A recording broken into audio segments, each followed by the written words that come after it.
Welcome to the Row One Seat One podcast. This is Ben, aka Boston Nuga. I have a classic, the Atlanta Crisp Apple Hard Cider. Tim, this is the thing you can't do. Having an adult beverage. Um, my guest is Tim Bosby, and we're going to go into it. With him here, I'm very excited to have him on. Let me address an elephant in the room before we get to this. I think it was a week and a half ago. I fought for a day and a half online with Bubba Ray Dudley, and some of you guys might be coming to the show knowing me as the guy who argued with Bubba Ray Dudley for a day and a half. Let me give you some context. Uh, if you can see this video, I don't think I look like Bubba Ray Dudley. I'm much more fashionable, frankly. Much more pronounced jowls. Um, I like to think I'm a little more eloquent. Didn't get CTE for 20 years. Haven't been on television for 25 years, frankly. There is that. Um, and to rib me, my friends will joke and say that I might look like Bubba Ray Dudley, to which I vehemently disagree, because that guy sucks. So Bubba Ray Dudley vanity searched himself one time about a week and a half ago, and my buddy said, "Oh, you're not beating the Bubba Ray allegations," and I said, "No, that guy sucks. That guy's a cancer."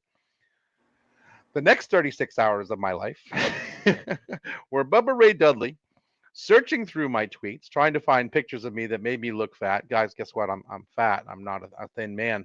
Um, Hurling third grade insults at me, and I whack them down with much more pointed insults like whack-a-mole. I really had an honest blast doing it. Um, it was really fun to insult a shitty man. And then he just gave up basically. He told me to apologize. I told him to go fuck himself.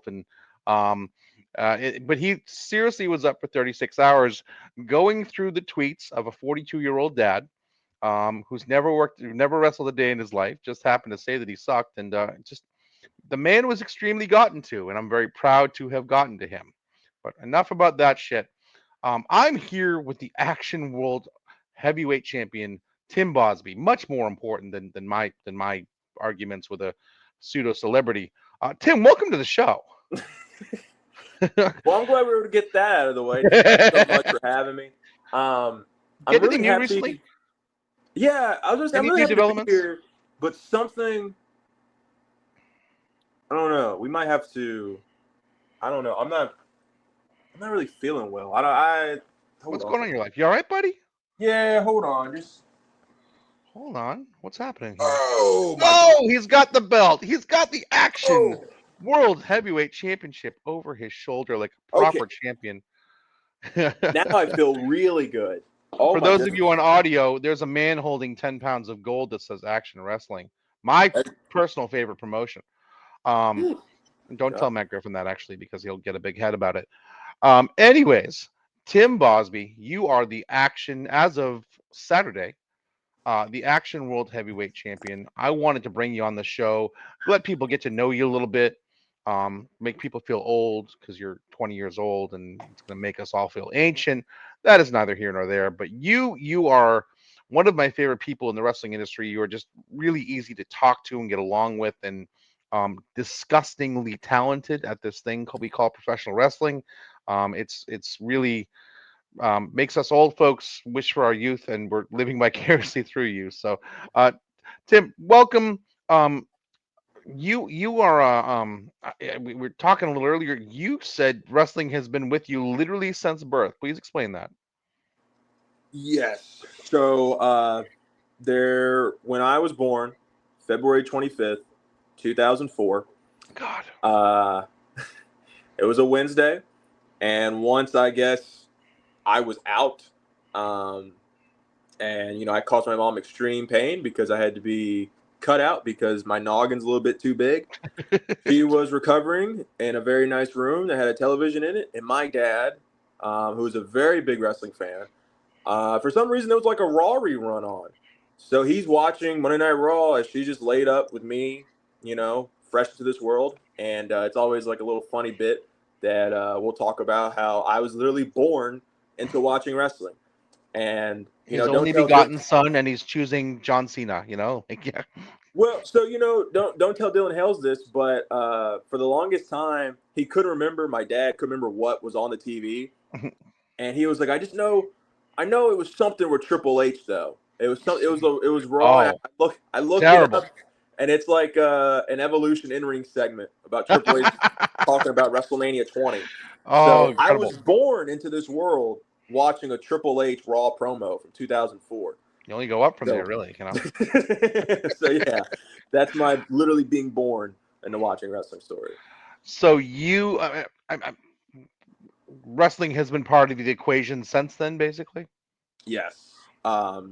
That my dad would tell stories as I've got older and to other family members how when I was 1, 2, and 3, I wouldn't watch cartoons. I wouldn't watch anything. It was either boxing, MMA, or wrestling. When one of those three things came on the screen, I stopped. And he said, as I got older, boxing went away first, and then MMA went away, and then but anytime wrestling was on, I never cheered. He said I never made any noise. I would just watch it in silence, and then I'd go back to just doing whatever. Um, It and was the yeah, I great mean, pacifier. yeah, like that's literally wrestling has just been day one, literally, and that is it's just been the only thing that really captures my attention.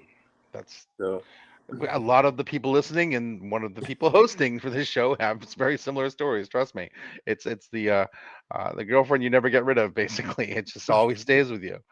Um, so you were into other sports growing up, though. I mean, one of the things that really sticks out about me is you have this athleticism that translates into so many different avenues. But I mean, you happen to channel it into professional wrestling, which is great for us. But um, was it always the goal of professional wrestling, or did you play other sports and want to do other things? We're going to talk about your high school history as well here. So it was always wrestling. Now, my parents put me in many different sports. I started out very young playing soccer, and then I was like the best soccer player there was until the goals got bigger. Uh, that became an issue, so I stopped playing that because I would be goalie and I couldn't stop anything once the goals got big. But then it pretty much once I was done with soccer, it went straight to baseball and basketball. Um, you're a tall and guy. You're like what, 6'3", 6'4"? yes, sir, 6'3". Okay. So, and it was just mostly baseball. And I always knew I wanted to be a wrestler. And, I was very good at baseball. I was a power hitter. Um, they would kind of put me in that fourth spot in the lineup, cleanup man, go in there and hopefully get everybody in. Um, and I was very talented at that, but I hated baseball so much. I hated it, hated it, hated it. Um, I liked basketball. I would be a center and a power forward, and then that would stop pretty much in high school because being 6'3" or being 6 foot in middle school makes you a center, but Oh, being 6 foot in high school barely makes you a point guard. I had the exact So, same experience. I was 12 and I was 6'3", and I'm like, I'm going to be Shaq. This is going to be awesome. And then I stopped, and everyone else kept growing, and so I just sampled a lot of pine in all my basketball career. Basically, it was tremendous. I can tell you the bench of anywhere in the Catholic Conference in Massachusetts. It's a wonderful place. Um, but so one sport, one high school sport did take for you, and let's talk about that. You entered the world of amateur. We call it amateur wrestling. Um, yeah. Extremely accomplished as well. That's kind of how you're kind of your quote unquote gimmick is. You're the accomplished amateur wrestler, but that's a shoot. I mean, that's you were an accomplished amateur wrestler. Yeah, so I went into Cordova High School going, okay, I want to be a professional wrestler.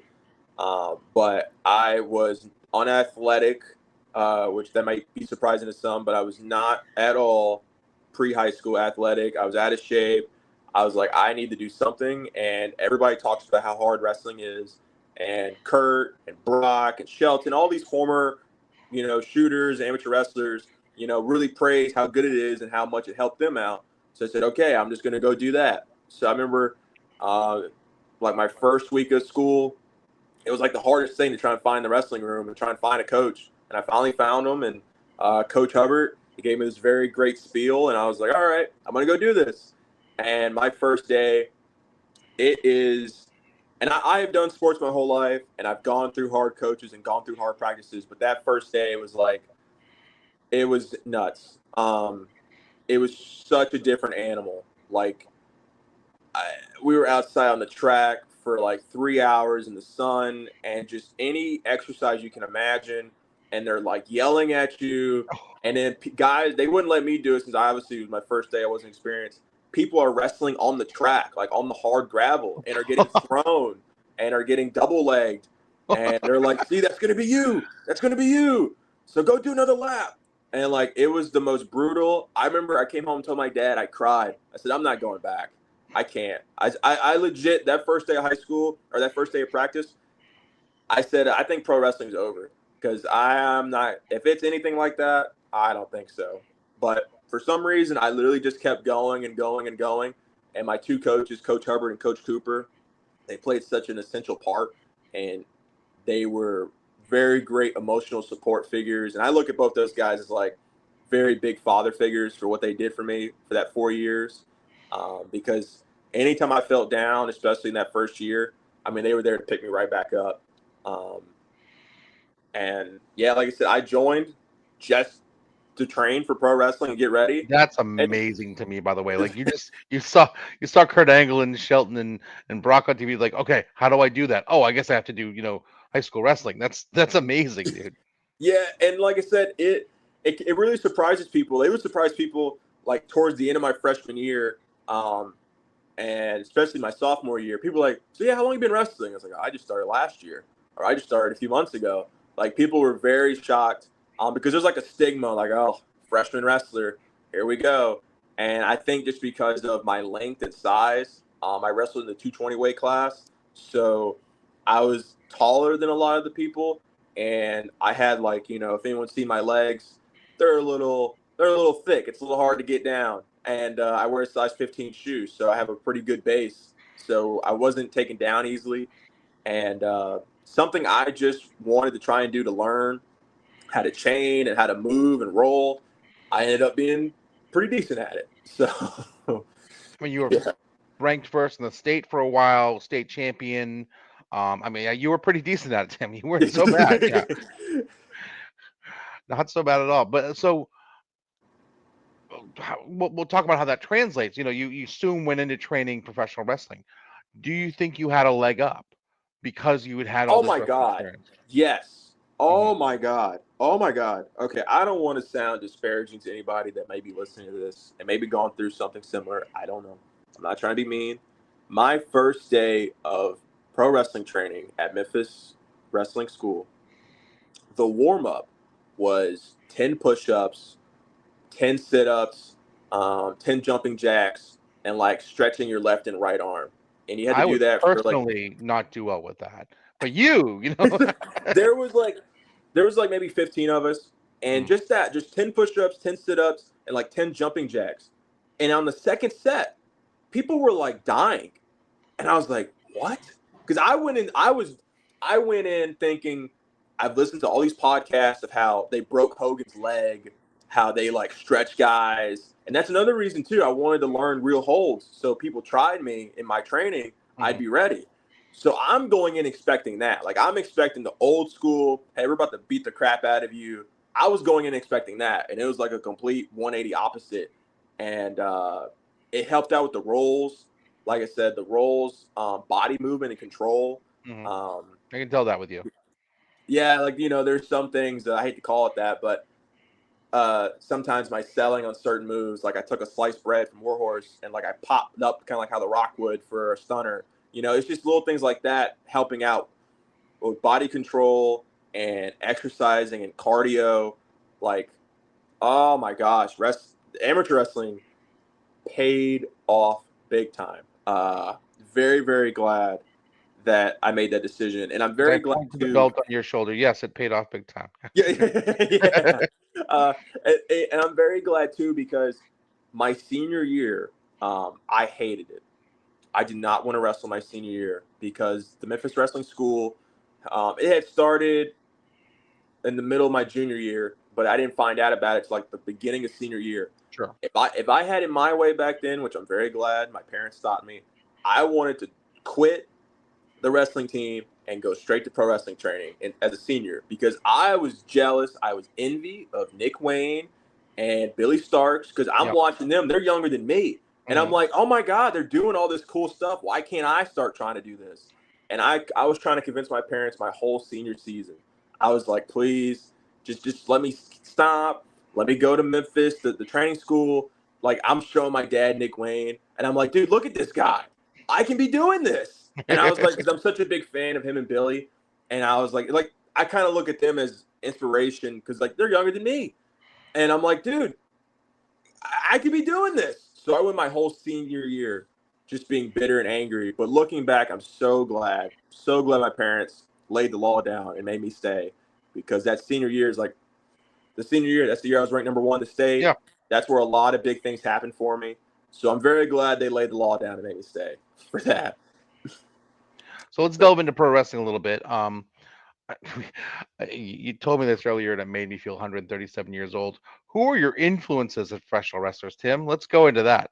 Oh, okay. So influences maybe a little bit different than what we talked about earlier. Okay, fair, But fair, fair. I will say what I said earlier before this started.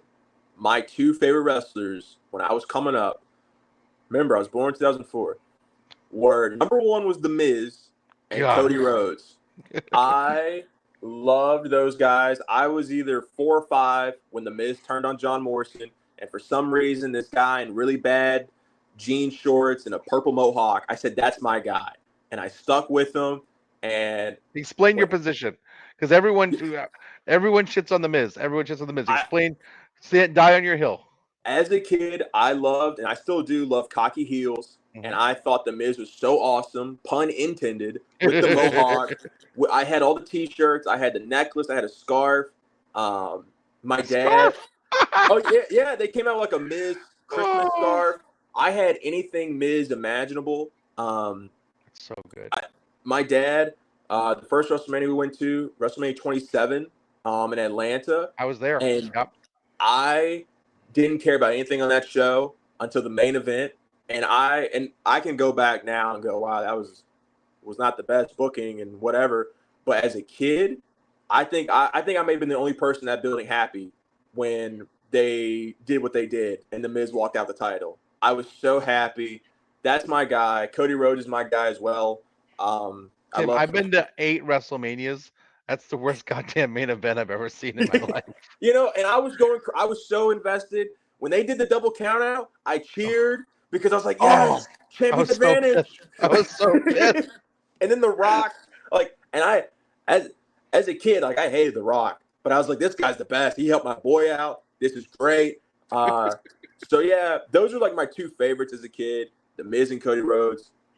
Now, like influences, that really wouldn't come to like a few years after that, like around kind of what we talked about earlier when I first discovered quote unquote real wrestling Hmm. in 2017.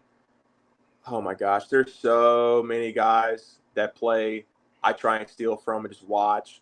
My like all-time list changes every day, but if I had to really narrow it down, Brian Danielson, which is very Greatest, funny the to my greatest. dad especially because I hated Daniel Bryan the whole time up until like I discovered Brian Danielson. And I was like, oh, this guy's awesome. Uh, let's see, Brian, not here recently. I can admit that, not here recently, but a very big fan of Okada when I discovered his work. And oh my gosh, I'm trying to think. I'm a big CM Punk fan. Okay. Uh, who Old that's punk, who new punk, modern punk, kind of middle punk. Like, I loved everything about CM Punk. Another little story about young Tim in kindergarten. It was when he was doing the straight edge stuff with Ray, hmm. and I would go to school and I would write in permanent marker just an X on my bare skin, and the teachers they took the markers away from me. I was not allowed to have markers my kindergarten year, and they called my dad and my mom. They're like, "Hey, he keeps drawing an X on his arms and his hands. Like we don't know what's going on." And they didn't know really what it was. And then my dad was just like, he was doing work or something as SmackDown was playing, and he just saw me throwing up the X, and he's like, oh, that's where he's getting it from. Because my dumb philosophy was like, I didn't know what straight edge was, Yeah. and Punk was like, if you're not straight edge, that means I'm better than you. And I'm 5 years old. Well, you're not better than me. I'm straight edge too. So I draw the X on my hands, and Very that's cool. the reason why I was telling myself for like until I was 15, yeah, I'm straight edge, um, and I'm actually straight edge. Really, I can't say I'm straight edge because of CM Punk. I really Mhm. could say that, but then I just had some family stuff happen, and I said, "Yep, I'm throwing Just up the clean X." living, Tim. Just clean Yeah, living. yeah, yeah. Um, so those were your guys. You brought this up a little bit. The the moment of awakening, because like it sounds like you were a pretty hardcore WWE guy until you mentioned Okada and Omega and all that. What was your realization? For there's other wrestling out there. It was literally what you just said, Okada and Omega. Because I would listen to so many podcasters and listen to like just Raw reviews and SmackDown reviews, and everyone just kept talking about this match. That's the greatest match of all time, and I have no clue who either guy is. I have no clue. New Japan. What does that mean? New Japan. What does that even mean? And then I watched, like I said, a 7-minute highlight video, and I said I have to find out how to watch this. And I saw the full match, and I just went down the rabbit hole of just like, who's this Kenny Omega guy? Who's this Okada guy? When I looked up Kenny Omega on YouTube, one of the first things that'll pop up is Kenny Omega versus Tyler Black versus Bryan Danielson, Ring of Honor triple threat. And I Hmm. said, wait a minute, that's Seth Rollins. And that's Daniel Bryan. So then I looked up, Tyler Black, Ring of Honor, and now all this stuff's popping up of him versus Kevin Steen and like the Briscoes and Davey Richards and like just all this crazy stuff. And then Japan, um, AJ Styles had like just debuted for WWE the year before, and I was like, oh, he was in New Japan. He just wrestled this guy Okada, and they had a great match. And like I fell down the rabbit hole. And like I said, that 2017, I didn't watch the Rumble, I didn't watch the Chamber, I didn't watch Mania. Every day I was trying to find all these new things, and then I found out about PWG. I found out what the Young Bucks were, and then Cody had just left. So I was like, oh hey, well, this is what Cody's doing now. Like it was that 2017, that like first week, second week, whatever it was. Oh my God, life changed forever. Uh, I love that moment, and everyone listening to this podcast probably has had that moment, and I certainly had it when you're kind of watching one thing for a long time, and then like your world gets completely expanded, and and you just want to consume everything you possibly can about you know other wrestling groups and other countries they wrestle in and other styles and things like that. And that's really the pivotal moment in a wrestling fan's life, is when they realize that, like, oh, there is more to this out there. yeah, it's it it it's so literally cool. it had me fall down the rabbit hole to figure out what PWG was, Ring of Honor, gosh, New Japan, and then like we discussed before this started, just typing up New Japan, something else popped up. And I was like, that doesn't say New Japan. These guys look a little bit beefier, and this looks a little bit older footage. And now it was Kenta Kobashi versus Masawa. And I was like, whoa, what is this? What is this thing called Noah?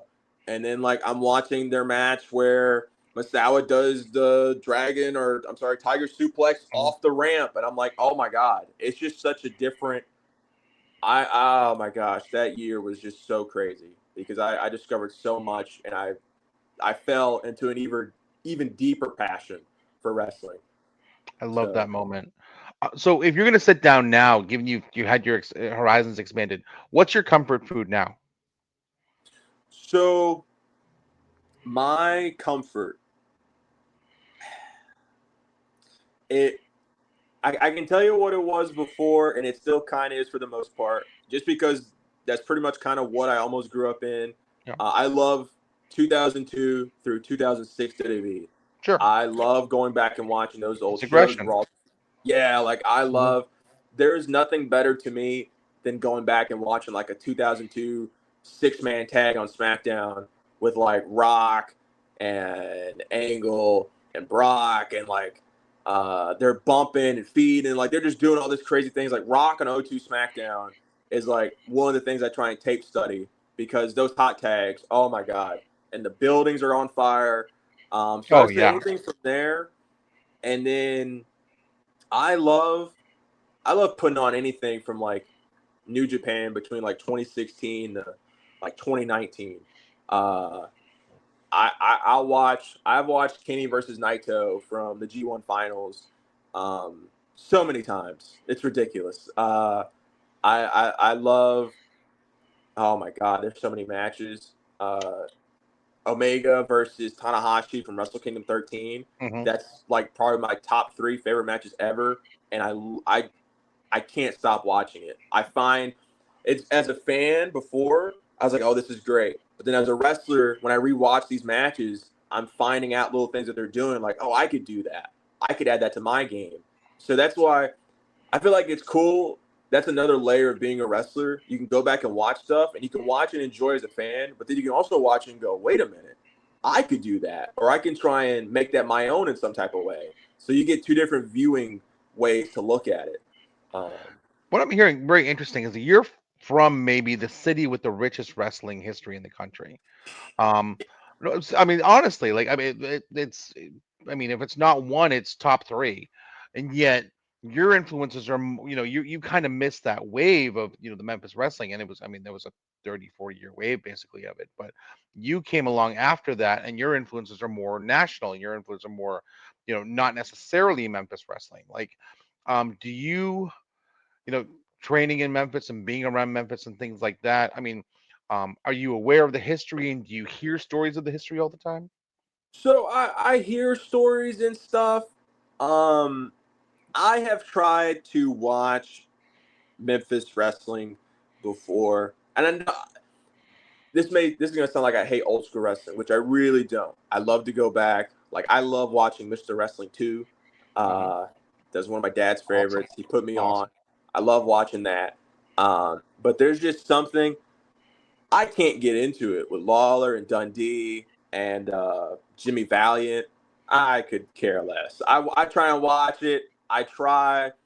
Um, I it's gonna sound so weird. I watched something, and at the training school, um, I was like the only person that kind of knew anything outside the WWE bubble.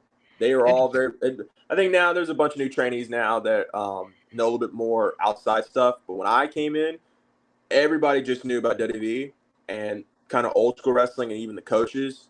So we would have to do tape studies of these old matches, and I'd be the only one sitting there like, oh my god, and everyone else is freaking out about this, and I'm like, oh my god, like if we're gonna put something old on, like I love watching old Flair matches, Flair and Mm. Steamboat. I was like, can we put that on instead, or like I don't know, what's Well, even more you're funny. post that makes sense to an extent because you're post Memphis, really. I mean, you're the newest generation of Memphis wrestling fans who were raised and weaned on things that were not necessarily happening in your backyard. Yeah, it's funny too because Coco Beware is a really good family friend, Oh, and okay. yeah, he was something at my mom and dad's wedding. And there's a video of him cutting a promo on my dad. And he's like, if you mistreat Miss Bosby, I'm going to pile driver you right into this table. That is so good. Uh, he's always been pretty close. And I don't know. I just can't get into it. You're Um, 20. You're 20. You were born in 2004. What you know is what you were raised on, and that's, like, I mean, it's just, I'm literally twice your age, so, I mean, but I think it's fascinating. I mean, we still run to each other's shows, we're still friends and stuff like that, but the way we were raised on wrestling is so entirely different just because of the generations we're part of.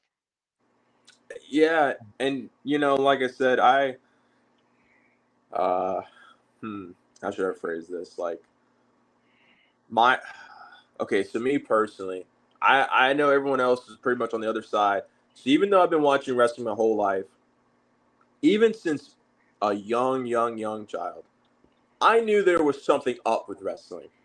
I knew. I said, this just doesn't seem right, but it doesn't matter to me because I watched Shawn Michaels put Triple H in the corner and do a 10 count, and he don't got a bruise, he ain't cut, there ain't a black eye. But I watch UFC and a guy gets punched once with a glove on and he's cut open. So I never once You believed in wrestling. suspended disbelief, yeah. Yeah. even as a very, very young kid, I just watched it as entertainment. And Mhm. one of my biggest gripes is like the amount of lectures that we would receive about like, watch this. This is people, they believed in this and yada yada yada. And to me, like sometimes some of the stuff looks more not in a bad way, but like to me, some of this looks more wacky than what like I kind of grew up watching. Like you're talking about, yeah, this looks so real. And it's Jerry Lawler like flopping around. Like, would you really do that in a real fight? Like, no, I don't think so. And I kind of hate that argument about like this makes it look real and yada yada yada. I don't know, but It's always been a show. It's always been a show. Yeah. yeah, and like I said, this is gonna sound like I hate old wrestling in general, which it is very I love to go back and watch old stuff. It's just particularly, and it's crazy because I'm from here. Mhm. It's just old Memphis stuff. I just can't get into it. Um, the only thing I That like is the fireball. I thought that was that's cool. very cool. It's always been cool. Yeah. That said, though, I mean, you are an ambassador, especially in the last couple of weeks, of the city of Memphis. What does Memphis mean to you? And what is representing your home city mean to you? Your dad played for the Memphis Tigers, right?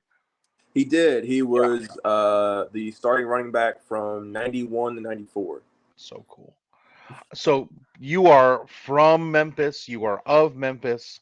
What does your city mean to you? What sort of pride do you have in being a Memphis person? So I'll be honest. If you would have asked me this probably about 6 or so months ago, I just would have told you it means nothing. For Okay. the longest time, I'd be like, "Oh, these people are goose, man." They're like talking about insert wherever they're from. Like, this is my place. I'm so proud to be here. I was like, man, I don't take pride in that.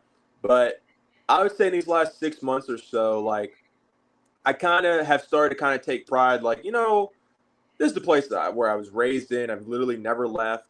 I'm getting to go do things, and it's also I've started to feel that way a little bit with my family, because even though I'm still on the lower level of the wrestling scale with the independents or whatever, Mhm. they still go, hey, you're traveling to Chicago to go wrestle. You're going to Texas and, you're going to all these different places. Like you're representing Memphis everywhere you go. You're representing Memphis, you're representing your family. So that mindset hasn't really started to come into these last 6 months. So like, we were just talking about earlier. It's going to air this week. I had a promo at the last TV taping for Memphis that I cut on Jonathan Gresham that I think is my best piece of business I've ever done. And Love it. in that promo, the whole thing is like, yeah, Gresham, you're the best wrestler in the world. You got all the experience over me. I'm only 20 years old and you're a 19-year pro. But the one thing I got over you are these people. The people that have watched me wrestle for the last 2 years, start at 18. I'm growing up in front of them. I'm still growing. It was a very Memphis heavy promo. And I plan on wearing the Tigers gear for that match. So I've started to really take pride because this is all I've ever we lived in 3 different locations, and it's all been in Memphis. They've all been like 10 minutes away from each other. We just keep moving, but staying in the same area. So I would say the last 6 months, once my family really started to kind Mhm. of beat it over the head, you're representing your family and you're representing Memphis when you go anywhere, anywhere that I go. Let's So talk about your travels. That you mentioned it. Um, you're 2 years in, and you're already going to some really cool places. yeah, yeah. So I've gotten to wrestle in I think about 8 or 9 different states, and what has been really cool too, a big part was WWE extra work. That has allowed me to go crazy places. Like I was in Detroit last year for SummerSlam, and if you want to see me in action, be a really great doctor. You go back and watch Bianca Belair versus Charlotte versus Asuka. I come out there, have no clue what I'm doing. I'm in awe because I'm staring at 60,000 people. I was in the middle of 60,000 people being a fake doctor, and I'm the worst doctor ever because I'm not paying attention to Bianca at all. I'm just looking at the crowd. Like I was, thankfully, Starstruck. nobody said anything to me about it, so it wasn't a big deal. But no, I was looking at the crowd. So I got to go to Detroit. I've gotten to go to Chicago quite a bunch of times, um, and that stuff meant a lot to me because I have a lot of I have a lot of weird goals and stuff. Like Chicago, I almost damn near cried when I went, and it's gonna sound really weird. Like you cried over being an extra in Chicago, and I did because one of my favorite shows, probably top three, is WrestleMania 22, and that happened in the Allstate Arena, and I got to like be walking around backstage, the same hallways those guys walked, and go through all that, and I was like, man, like I'm one step closer to really making it. Like this is awesome. You can Um, hear the ghosts. You can see the ghosts and hear the ghosts that, yes, Jordan, like, I mean, like, I mean, you're walking the same ground that Michael Jordan walked, or, WrestleMania 22, no, if you don't get goosebumps in a situation like that, I don't relate to you, honestly. Like, yeah, and with that, the same thing with my three favorite manias are 21, 22, and 23. mhm, And I've gotten to be in 22, which is in Chicago Allstate Arena, and then 23, which is in Ford Field in Detroit. And mhm. that one was really cool just because of the way it was all set up. And so the last big one I got to hit is the Staples Center, but it's now known as the Crypto Arena or whatever. Yeah, well, To me, it'll always be the Staples it's the Center. Staples Center. No, Yeah. well, it's the Rest- Forum to me. It's always been the Forum to me. I'm an old man. The Lakers played in the Forum. The Staples Center, definitely not crypto. Yeah, but yeah. yeah, it's um. So you've been able to travel a fair bit. You come in Chattanooga, every few weeks or so. I've been blessed enough to watch you wrestle in that regard. Because what people don't realize about the state of Tennessee is that it's about the same distance for me to drive from Chattanooga to St. Louis than it is for me to drive to Memphis.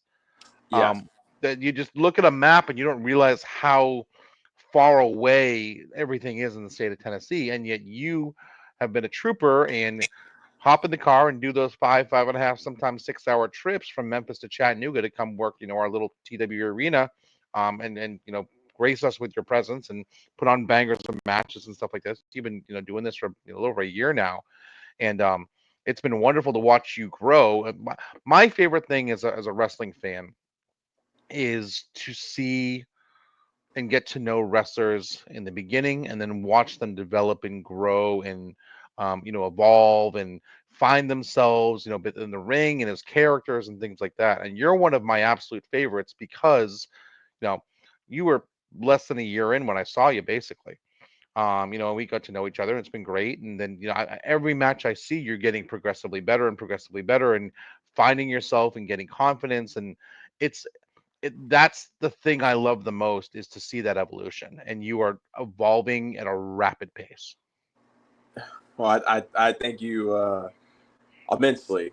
Yeah, Chattanooga has been very, very, very, very essential and needed for my growth um, because just the way the television format is and the way they do things at Memphis, you might only get 5 or 6 minutes, 7, 8 minutes, and that's curtain to curtain. You know, TW does bell to bell, and that has, oh my gosh, just been, and I've really gotten to wrestle some really, really, really good people to help learn from and just grow. And yeah, TWE, I I would hope I don't know if I'm stepping on anybody's toes or if I'm not allowed to even try and claim the area, but I would really like to say like that's my second home. I would really love to say, Oh, we for the claim you. last We claim it, Tim. Yeah, for like the 100%. last year and a half, since April of last year, um, constantly just been trying to go back, go back, and go back. Um, and sometimes it can be rough. There's been some times where like I'll work an early morning shift from 4 in the morning to 10, and then get on the road right after that to drive 5 hours to Chattanooga, Brutal. wrestle, and then we always drive back that night, and you won't get back till like 3 or 4, 5 in the morning. Brutal. Um, but it has been very essential to my growth as a wrestler. I want to talk about two opponents. One you mentioned, Jonathan Gresham, um, legendary. Like you said, 19 years in the business, has been everywhere and anywhere, and um, his technical ability is second to none. I know he's helping out in Memphis now and working a lot of the Memphis TV shows like you guys are doing and things like that. Wow, how has he been? You said your wrestling game coming up, but how has he been as an influence for you? He's been really good. Uh, and that was, you know, going to one of the questions earlier. I love technical wrestling. Mhm. Um, in 2017, when I discovered real wrestling, a guy that became like the guy for me, my new Miz, was Zack Sabre Jr. Oh yeah, So can see that. I've just anything he does, I want to watch. And Gresham and Zack Sabre, they had a series of matches that were really, really, really good. And so I discovered Jonathan Gresham through Zack Sabre. And now it's crazy because I remember, um, I think, yeah, I was a senior when he won the Ring of Honor title, like on one of the last Ring of Honor shows in 2022. Hmm. And then he came to AEW and he had his whole little run there. And I was just like, man, he's so good. He's so good. And now fast forward, now I'm a wrestler and I'm about to wrestle him, and it's just crazy. And it was crazy to me because, he holds like trainings and practices at the Memphis Wrestling School, and I'm just kind of like, wow, like. And I've had that moment with a lot of people so far. I'm like, I went from watching this person to like being in the same line of work as them, and like being able to interact, not as a fan, but just as a human being and a As person, a and go, peer, yeah, yeah. like, how do you think I should do this, this, and this? So he has been very, very um, helpful, and maybe a little bit too helpful because there's a lot of things he showed me that he'll probably already know. I showed Tim this, so Can't he's not do it. going to do that. Yeah, he can't do that in our match. I'll know how to counter it. Uh, so yeah, he showed me some cute little holds that I could start applying in places like Chattanooga soon. Maybe not on him; he'll know how to get out of it. But he showed me some things. Another opponent that I want to talk about, and you had it kind of leads us to the present, is Warhorse. Mm. You've had an incredible series of matches culminating in this past weekend. What you guys went? My buddy said about 30 minutes. Does that sound about right? You know that better than I would. It felt For like this about a last 30-minute match, match. Yes. yeah, I think it was like I think the whole thing with entrances and posts, Mhm. it was roughly about 30 minutes, Yeah. which I was a little nervous for. It didn't. But here's as someone who's sitting front row, it didn't slow down. It didn't stop. There weren't any lulls. You went 30 minutes with one of the, if not the most respected veterans in independent wrestling, and you've done it multiple times now. But especially the other night, um, who came in with the Action Championship. One of the more prestigious belts in the country. Independent or televised wrestling. And you won. You won the damn belt, brother. Um, Pretty cool. But at no point, even in the past matches, that's because I've seen you work Warhorse previously, you never seemed overwhelmed or in over your head. And given your level of experience compared to, a 19-year vet like Jonathan Gresham or, Warhorse has been in the business more than a decade, you don't seem overwhelmed or taken by the moment. And that's really rare. Yeah, so I think this is another way I think amateur wrestling played a big part in it. I was very fortunate enough and blessed enough to have the talent to be able to make it to a lot of finals and tournaments. And that's what there's two types of really things. You have tournaments and duels. Hmm. Cordova was not a strong dual team. That's where you do like this team versus this team. But Yeah. tournaments, it's every man for himself. It's in Hmm. bracket form. So I was very privileged to be in a lot of finals and a lot of there's 1,000 people in a gym. There's only one mat, and it's just you and this other guy, and all these people are watching. So I was in a lot of big pressure moments before, and I think that helped out a lot when it comes to this because I have had a lot of matches where I'm very, very nervous, and it's so weird. I won't be nervous until like 5 minutes before I hit the curtain, and I am nervous the whole entrance. Every entrance I have, I'm very nervous.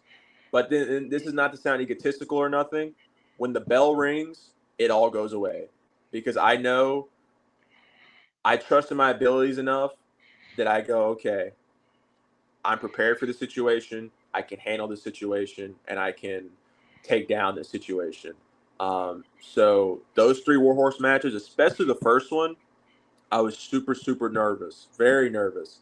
but then the bell rung, and it all goes away. And in this last one, I mean, Yeah. like nerves were shot through the roof, but then the bell rang, and I was like, okay, I know what I'm doing. I'm prepared, um, and it's just time to do it. So, What does that belt mean to you right now? oh, it means the absolute world. Um, like literally, like this is crazy. Like this, and here's what people. If you're listening to this and really don't understand the uniqueness of this situation, I've only done SCI futures, which is like actions, like kind of part Yeah. of it. I've I help never, out run it. Yeah. I've never wrestled in action. I've never Mm. wrestled in Georgia. The people have never seen me before. I'm the world champion of a promotion I've never really officially wrestled for. This is a very unprecedented event that has occurred, um, and I am looking to really do some great stuff in action wrestling. There's a lot of matches I want to happen. There are some matches that I've had where I want to have rematches with people because I was only 6, 7, 8 months in. Um, and I feel like I've learned so much more. And, it's very funny because these last few weeks, I was like, all right, 2025 is going to be the year. 2025, I've laid the groundwork and it's time to really hit the ground running. And then I show up to the building and they go, yeah, Warhorse is going to put the title on the line against you. And now I got this. So it's not 2025. We're not waiting 2 more months. We're hitting the ground running right now. Love it. And there's a lot of people I want to wrestle. Adam Priest was my third ever wrestling match. I was still wearing my Cordova gear when I wrestled him. He has grown a ton, and I have grown a ton. That's a match I want to have. I've never wrestled Manders. I want to wrestle Manders. Uh, Alex Kane. I think that's a no-brainer for a lot of people. Um, I want to That'd be a wrestle. fun match. I want to wrestle Darian Bankston again. I wrestled him last August. I wasn't even a year in yet, and I want to do that one again. There's so many people that I just want to. I can't put into words. Mm. I just want to do so many good things for this belt. Your growth has been so exponential, by the way, that someone you wrestled 6 months ago, you'll be an entirely different wrestler now than the person they saw 6 months ago, and you're just expanding on your experience level and your ability to do things in the ring. And it's really, like I said, it's really cool to see you discover new things in yourself that you can do. You know, that you couldn't do a month ago, you couldn't do 6 months ago. Yeah, and it's funny too. Like I will constantly, because I've been told by many people that I'm overcritical of myself because I will watch a match of mine to death and I will pick away at the very littlest things, even how my shoelaces are tied. Like I will pick away and pick away, and I'll constantly go like, okay, I know what I'm doing, and then 3 months later, I'm like, I didn't know what I was doing then, but I know what I'm doing now. And then another 3 months, and then another 3 months. Like right now, I feel like right now I'm on the top of my game. I know what I'm doing, and I'm sure in 3 months from now I'll go. I didn't know what I was doing. I didn't know this, and this. But I feel like that's the great thing, and I feel like you need to be hard on yourself. You need to be very honest with yourself. If don't tell yourself, oh yeah, this is great when it sucks. Like don't constantly keep trying to evolve. I feel like it's where a lot of people kind of um, don't necessarily do. Like you have to be very honest with yourself, take criticism from people. Don't just brush things off. Like I will try and ask a lot of people. I want to try and gather everybody's opinions. I want to know, what did this person think? What did this person think? What did this person think? How can I improve? Even if their advice really isn't that great, you can still put it all, empty your cup. I think that's a Yeah, Bruce Lee quote or something.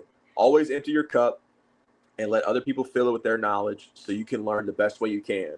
Um, and I that like is that. just what I feel like I have been doing. Um, and we're just gonna try and keep it going. Well, if people want to see you next, you got some big matches coming up. Um, Where can people find you? Where can people find you on social media? If people want to book, the Action, World Heavyweight Champion, how can people find you? So it should be Tim underscore Bosby on Twitter, well, X, I guess now, Mm. X and Instagram, Facebook. I'm on there, Timothy Bosby. Email booktimbosby@gmail.com. Um, If they I'm want to see you available. live, what matches you got coming up? So this Saturday, we have a live TV taping. It's going to be me versus Jonathan Gresham. It is sold out, so that's amazing to hear because we are being featured. Well, it's all because of Gresham, but whatever. You're the I'm champ, on. brother. Yeah, I'm on the marquee with him, so I can take a little bit of credit. But we have that, and now we'll air in a few weeks. December 13th, Bangers Only 5 for Action Wrestling. I will be there because I'm now the champ, and I've never been there. I've never been. I haven't been to Georgia since WrestleMania 27 when I saw my That's hero, The There we Miz, go. There we retain the go. championship. So I might need to walk out to Hate Me Now like The Oh Miz my did. I might God. need to have gold gear. We I know the might. music guy. Oh yeah, yeah. I might need to have an Alex Riley. I don't know. I might need to have a silver briefcase because And I think even on that, what a story. The last time I was there, I saw my boy wrestle, retain the title. Next time I'm there, I'm now a wrestler. I'm not 7 anymore. I'm a champ, a world champ, just like The Miz was. So, yeah, December 13th is going to be wild. And I'm really looking forward to it. And I'm going to put this out into the universe now. There's a match. I don't know the logistics, the possibilities, but there is a match that I've been thinking about for days, and I want to put it out there. I want to defend this championship, the Action World Championship, because remember, it is a world It sure is. championship. I want to defend this belt in a fatal 4-way. I want to do Tim Bosby versus Adam Priest versus the one called Manders versus Alex Kane. I think, man, Adam Priest was the champ. Alex Kane won it in that triple threat with him and Cruel. Manders then beat Alex Kane, and, Bobby Flacco and Warhorse, and, whatever. But I feel like I don't know. That's the match. I want to wrestle all those guys in singles, but I think if you put the 4 of us in a ring together, I mean, I know the promoter. I did karaoke with him Saturday night. I carried him through Creed. Um, so this could be arranged. We'll see. Let's see. I'll call it a favor. yeah, yeah, Well, Tim, it has been an absolute honor to watch you grow and earn, and I mean that in the truest sense of the term, earn this belt that you have over your shoulder. And I'm so excited, and it is just my favorite thing to watch people like you grow even more. Um, if like I said, I hope people listening to this have got a chance to know Tim Bosby because you know sooner rather than later you're going to be making a very nice living wrestling on broadcast television. And what I like to do with this show is highlight people before they make it big. Tim, you're gonna make it big, and you are in the middle of it right now. And like I said, it's an absolute pleasure. It helps that you're a hell of a guy, but just thank you. Good luck. But I don't think you're gonna need it, frankly. You have the skill and the ability and the brain to get it all done. So thank you so much for coming on the show, Tim. Um, Go out and see Tim on at his shows or IWTV or book him on your shows. And we'll be back in a few weeks with more row one seat one. Thank you so much.